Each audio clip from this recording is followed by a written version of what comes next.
Hello, hi everyone, and welcome to the Friday Cuppa. I'm Victoria, and we're back for another episode, and this week is an exciting one.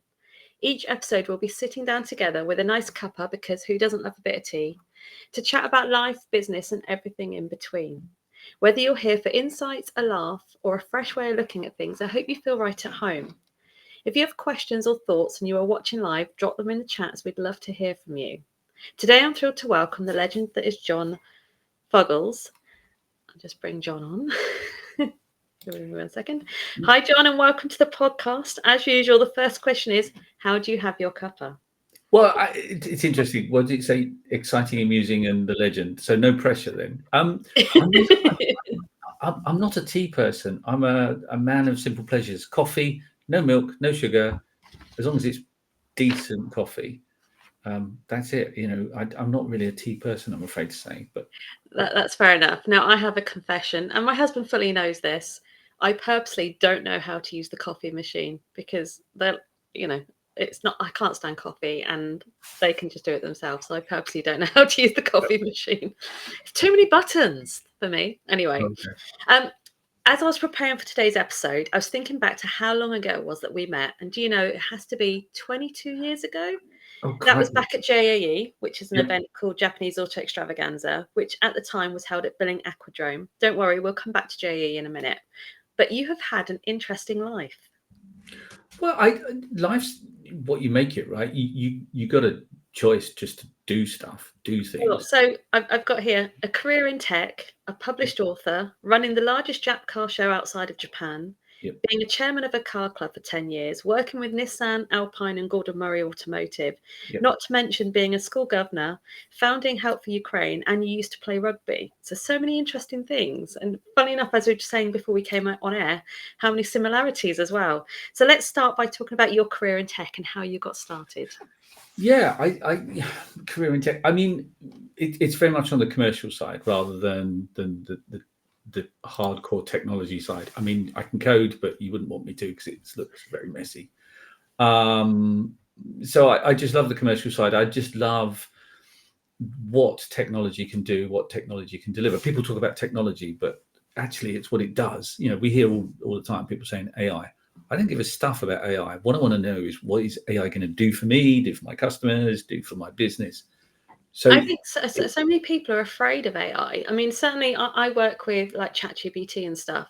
And when I'm mentoring clients, I've even had mentoring clients use it as well. And like, for example, there's a certain script that, I say, ask ChatGPT to do this, this, and this, and it will help you identify your ideal client. And they come back and they go, wow, that's really clever and it really works. And I go, right, now use that information and ask it to help you select what search options to use in LinkedIn, for example. So then you can narrow down and you're then targeting and connecting with the right people rather than just any Tom, Dick, or Harry.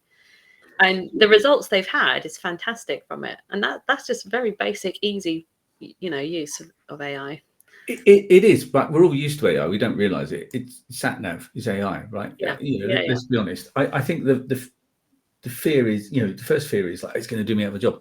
Well, it will have an impact on a lot of people's work, right? But it'll take away the drudge and the heavy lifting. It'll take away some of the sort of more mundane stuff, and actually you can get into the more exciting stuff. And it doesn't matter whether you're a lawyer, whether you're a work in the finance department, whether you're in a commercial role. There's a lot of stuff that you can. Let's forget the label for a minute. There's a lot of stuff that you can automate with smart Oh, technology. 100%. Yeah. So do that, and then actually spend your time doing the really cool stuff, the really sexy stuff. So AI is not new. The large language model, as a phrase, goes back to the 1950s. All that we've done is learned and developed technology that can process a lot more data a lot more quickly. So it's not new. We're just getting better at it. Well, you think, like, obviously I've worked in finance with bookkeeping and things, and bookkeeping even 20 years ago is completely different to Yeah, now, yeah. with software and AI is really revolutionizing our industry. And when people are concerned about AI taking jobs, it's not well known that there aren't enough finance people out there. There aren't enough people coming through to fill the jobs that are coming, especially with MTD. The workload is going to people. I And understand there's a 30% shortfall of qualified accountants and all that kind of stuff. But the reality with that as an example is really interesting, because 20 years ago, the finance function was there to manage the general ledger, to manage the accounts, to make a few phone calls and make sure people paid their bills and all that kind of stuff. That should, in any decent sized organization, be fully automated, or at least automated as far as possible. And you want your finance function doing the what if scenarios. What if interest rates go up? What if we want to open an office in this country? What if we buy this company? What if we close down this department? What if? Plan for the future, become and be part of the key decision making. It's really surprising how many business owners I speak to that don't forecast and don't look at their P&L. It really is. Your first book was published in 2022. Can you tell me or tell us what that's about and what we can expect from the next one?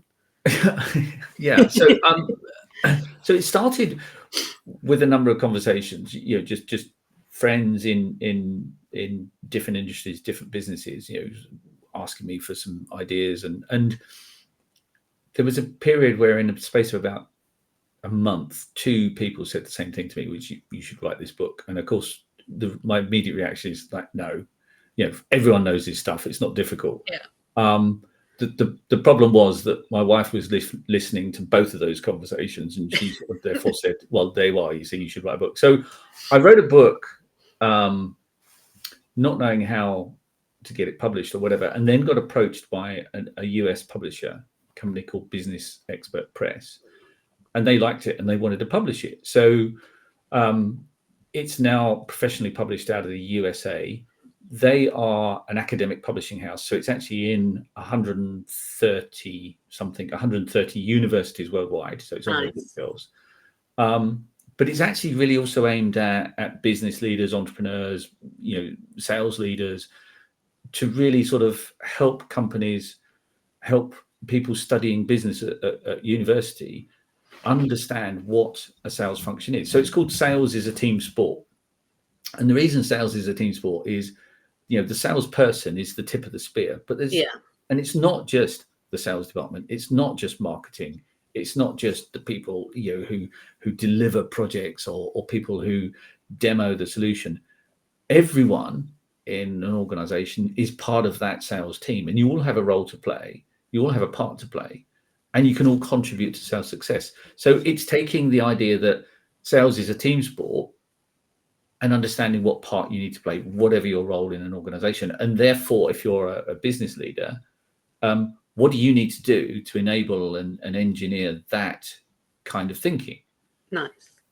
So yeah, I wrote it without knowing how, whether, if it would ever get published, and it got published. So now I've taken my next book, which I'm kind of writing and struggling to find the time to write, but I am writing.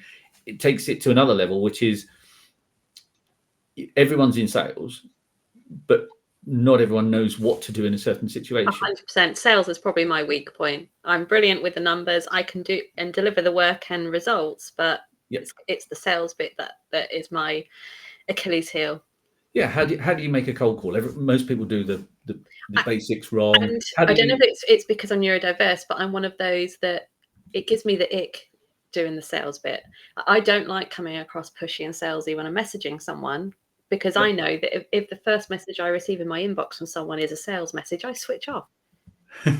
That's because of how the sales message is delivered, right? If someone, when someone rings up and says, hi, hi, how are you today? Oh, for crying out loud, really? Did you just say that? We've got a comment from Mark. Mark's put, FYI, most companies ignore automated AI payment reminders and only respond to the human touch, so it's not as easy as you suggest. No, I wasn't. That's an interesting point. Yes, people buy from people. People deal with people. People like people. But you can automate a lot of it, right? You can automate the transaction matching. You can automate, recording. Yes, you can automate invoices sending out. But if someone's a late payer, maybe just sending them an automated email going, by the way, you're overdue again. I've worked in companies before where I've dealt with their aged debtors, and I've they've had age debtors that I've literally had to ring the person every Tuesday to remind them to go and make a payment. Otherwise, it just doesn't appear, and they need a nudge. but then you get in the problem with that that customer is now waiting for the phone call to prompt them to pay. But technology is part of the process, right? It's people, we hear all the time, people process technology.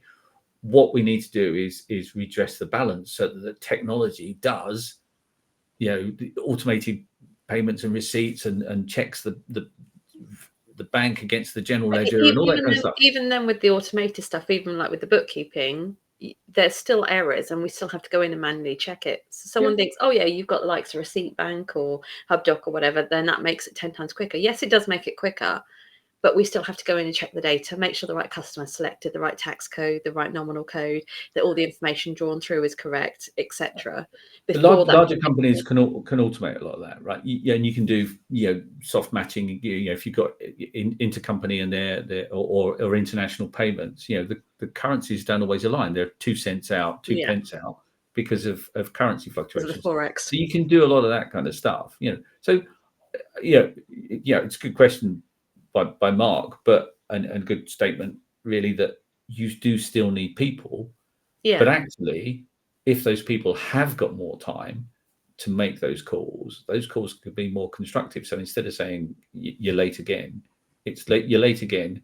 Can we have a conversation about how we can help you not be late again next month? So you can take the time to do the value add stuff. That's we touched earlier on JAE. So I wanted to know, how did you get involved with it? How long did it last? What were your fondest memories, and would you ever bring it back?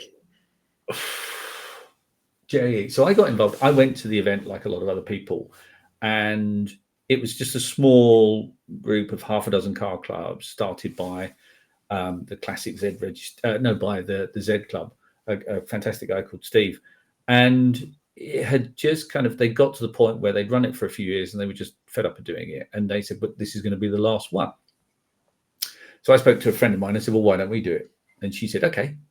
And I had no experience of running events or any of that kind of stuff. Would that be Claire? Say again? Was that Claire? Yes. So a lady called Claire and I, we took it on and we ran it and we grew it. And then Claire stepped down, and a very good friend of mine, Glenn, took over, and we ran it for a number of years. So I ran it for about 15 years, I think, something like that. And we went from a small bunch of car clubs to, at the end of it, it ran for 4 days, and we had something like 3,000 cars. We attended it at Billing when it was quite relatively small, I think, and also Peterborough as well. Yep. I was with the SXOC. So for those who don't know what that is, that's the Nissan 200 SX Owners Club, and I was their newsletter editor. Okay. So that's how I then obviously met you guys, and then as the drifting stuff took off, we kind of got more involved with that scene.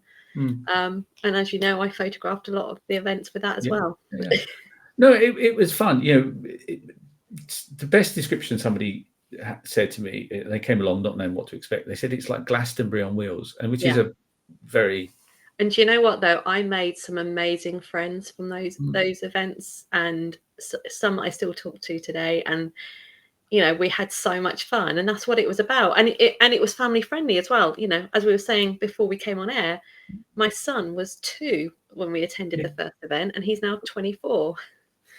But it's an interesting thing. So yes, it was family friendly. You could arrive at 3 o'clock in the morning and we'd let you in. It was incredibly accommodating. You would, for the people who don't know, each car club would book a stand. You would park all your cars on a display at the front. At the back, you'd have everyone camping. There might be a barbecue area somewhere in the middle, or a marquee or whatever.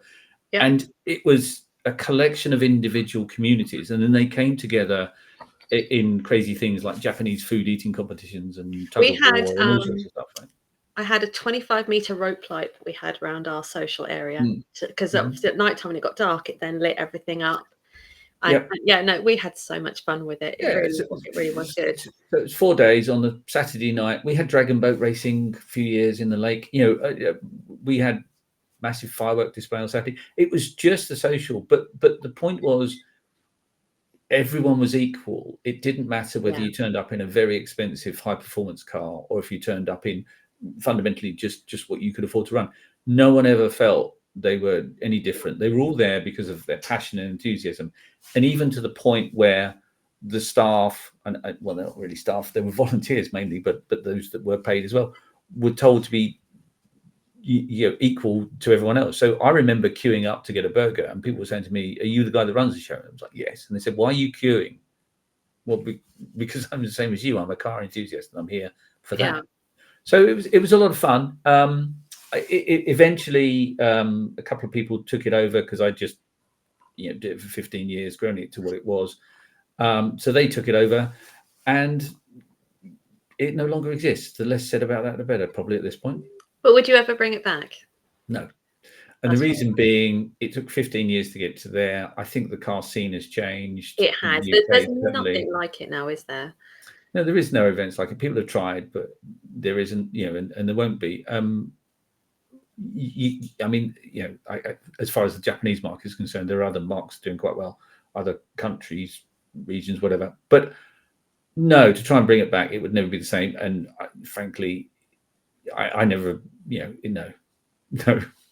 That's fair enough. We'll just have to live with our fond memories. Indeed.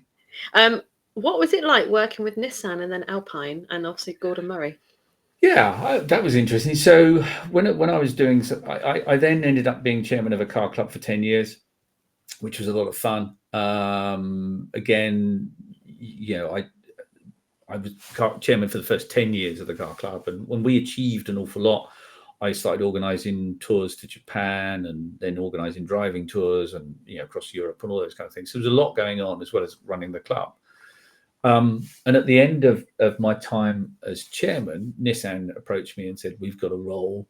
I got this fantastic call. This chap I'd never even met before, never even knew. He'd been given my phone number, and he rang up. He said, "We've got this new role.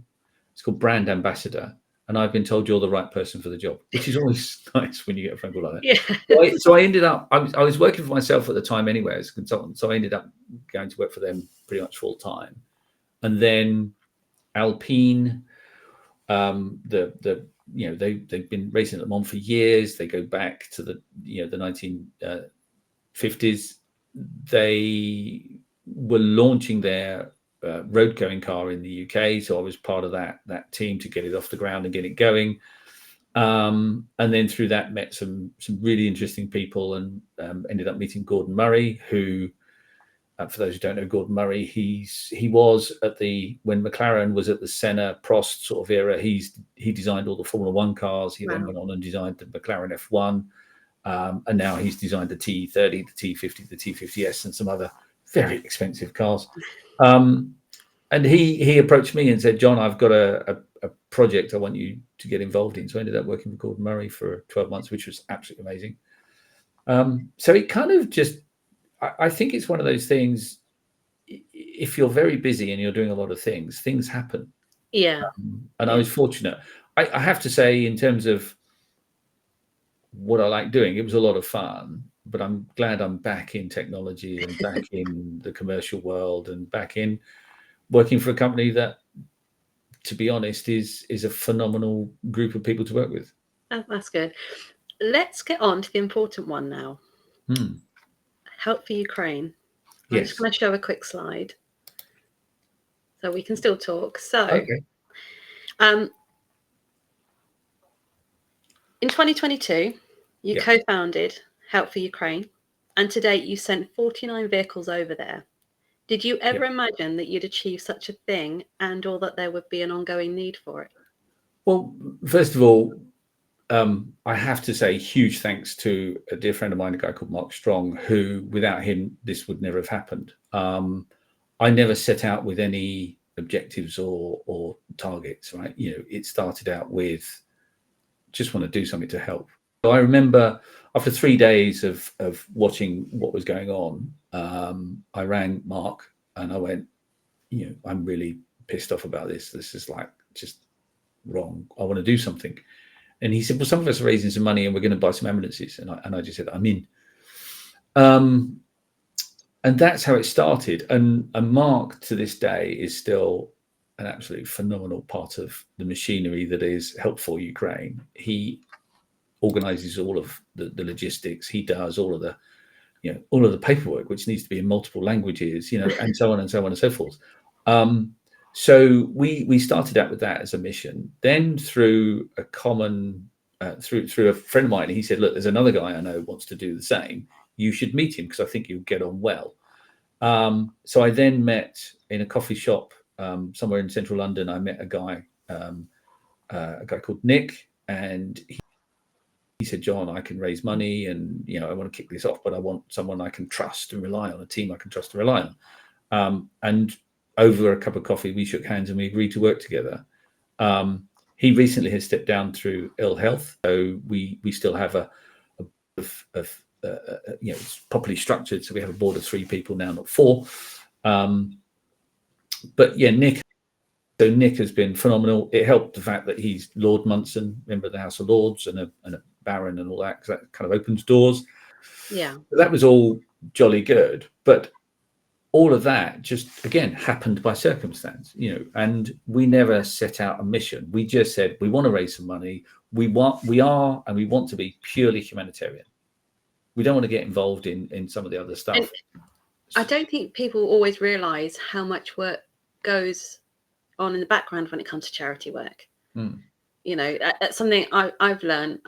There's a project I was working on last year, currently being paused, but even at the early stage, the amount of information you have to have and whatnot just to get things going is phenomenal. Well, so when you've got someone with the connections and that knowledge, that's an amazing start to have. And as soon as you say you're driving into a war zone, all the rules change. So we're still doing it. We did a dinner last week. We raised enough money to send 3 more ambulances. And people say, how much does an ambulance cost? Well, buying an ambulance doesn't achieve anything. You've got to fill it up. Yeah. And we have deals with the Department for Health and Social Care with various other sponsors, the NHS. So you've got to fill it up.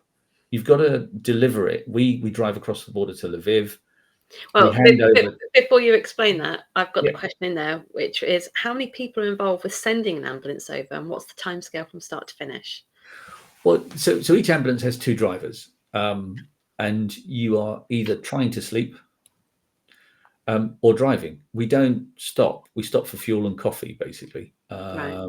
We don't even stop for lunch. I tell people to bring, think of a packed lunch you can eat while you're driving, kind of thing. So we don't stop. And the reason being, if you stop, you add in hotel cost, you add in all sorts of other cost, and it just, and also it means taking days off work, which for some people is difficult. So we are, to coin the phrase, pedal to the metal. If I tell you before the ambulances go, we have a fantastic group of people that service the vehicles, give them an MOT. So I have to give a shout out to Garth Road MOT Centre, who do all of that for free, no charge whatsoever. But then we have to insure it. We have to get 2 drivers.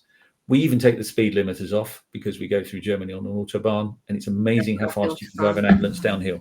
Do you know what? When we've driven over in Europe, which we do a couple of times a year, it always feels weird when we come back driving here. I so much like the roads over there are so much nicer and so open. I love it. Yeah. We go pretty hard and fast. So we go across. We hand over to Lviv. There's a charity we work with in Lviv. They do the last leg, but we do, everything is done to the best of our ability. We have a full manifest when we leave. That's checked when we hand over. That's checked when it's delivered, and it goes to hospitals or it goes to the Army Medical Corps. We've delivered, but we will only deliver to recognised groups. We deal directly with the senior managers at hospitals.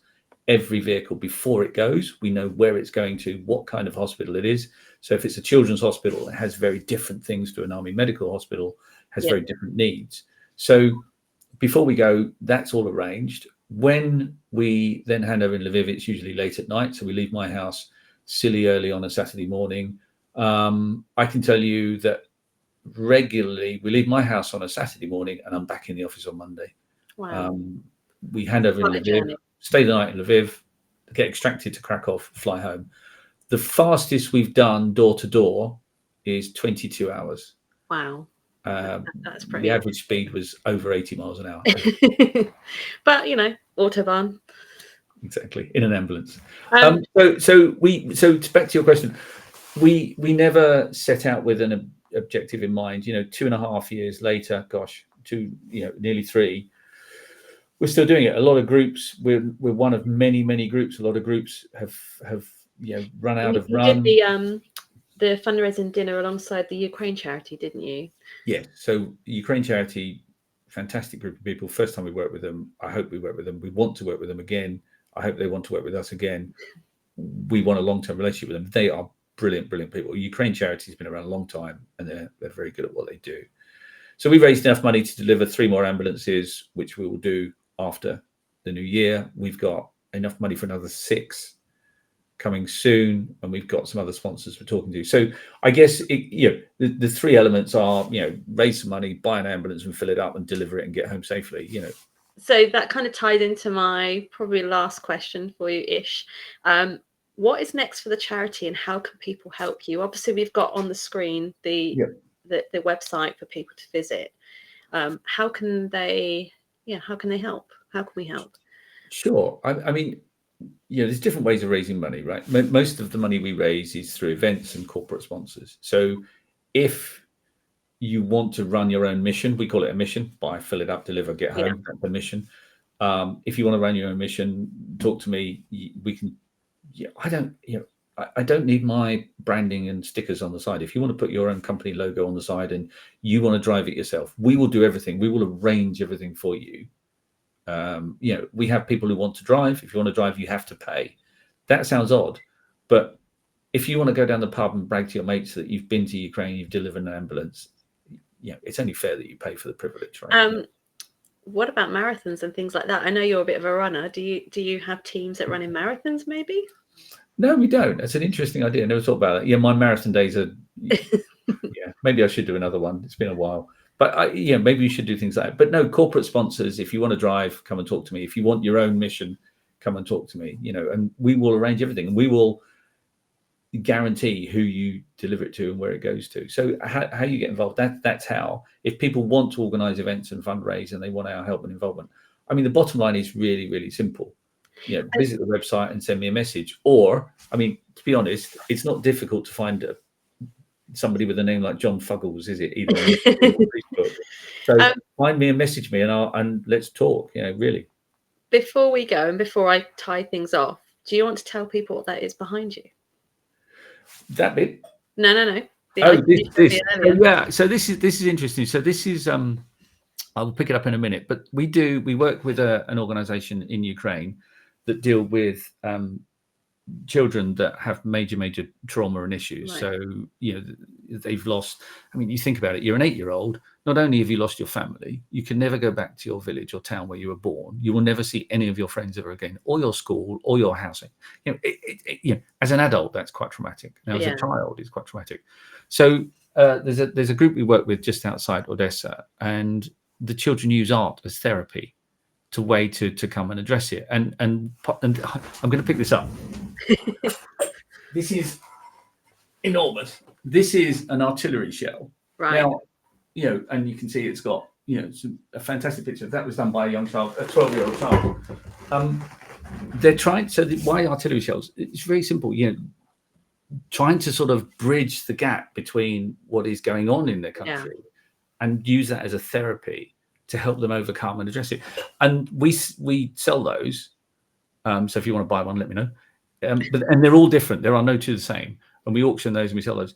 And all the money goes to help. So, it's just something we got involved in through one of the directors of Help4Ukraine. And I've met the children, I've met the teachers, and it is, when you talk to some of these children, it can be quite traumatic. Yeah. So we're just trying to do all that we can. John, thank you. You've been an amazing guest. And before we close, I just want to wish you all the best. Thank you. Now, I'm just going to turn your camera off for a second and mine off. Right. We're taking a break over Christmas. But our next episode is on the 10th of January, where I bring back the lovely Susie Payton. For those of you who have been with us from the beginning, the first episode we had some tech issues. So I wanted to bring Susie back and give her the opportunity again to have a cuppa and tell you about the great work that she's been doing. So all that's left for now is for me to wish you all a Merry Christmas and a Happy New Year. Thank you, John, and thank you everyone for watching.